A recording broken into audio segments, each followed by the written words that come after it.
یہ بھاری نہیں بلکہ یہ میرا بھائی ہے۔ کہتے ہیں کہ جاپان میں جنگ کے دوران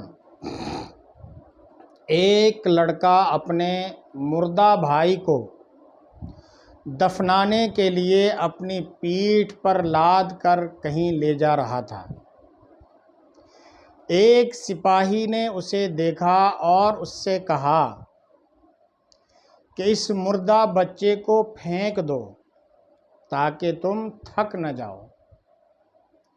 تو اس کم عمر بچے نے جواب دیا کہ یہ بھاری نہیں ہے بلکہ یہ میرا بھائی ہے۔ اللہ اکبر!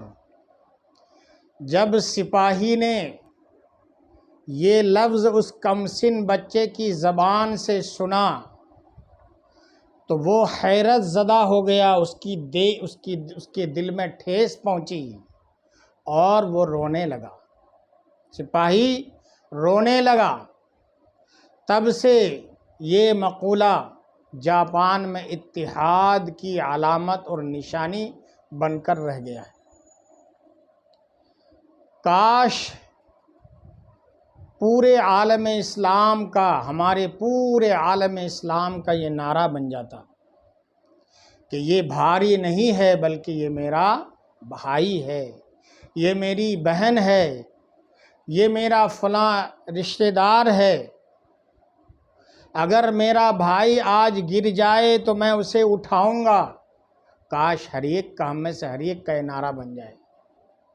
اور اگر وہ تھک جائے تو اس کی مدد کروں گا، اور اگر کمزور ہو جائے تو اس کی میں حمایت کروں گا، اور اگر اس سے کوئی غلطی ہو جائے تو میں اسے معاف کر دوں گا، اور اگر دنیا اسے چھوڑ دے تو میں اسے اپنے سینے سے لگاؤں گا، کیونکہ یہ بھاری نہیں ہے، میرا بھائی ہے۔ میں نے بچپنے میں میرے پیاروں ایک شعر سنا تھا۔ آج جب بھائیوں کے میں تعلقات دیکھتا ہوں، ایک بھائی کا دوسرے بھائی سے رویہ دیکھتا ہوں تو مجھے یہ شعر بار بار یاد آتا ہے۔ آپ بھی سنو اور اس کو سمجھ کر اپنی زندگی میں اسی طرح سے عمل کرنے کی کوشش کرنا۔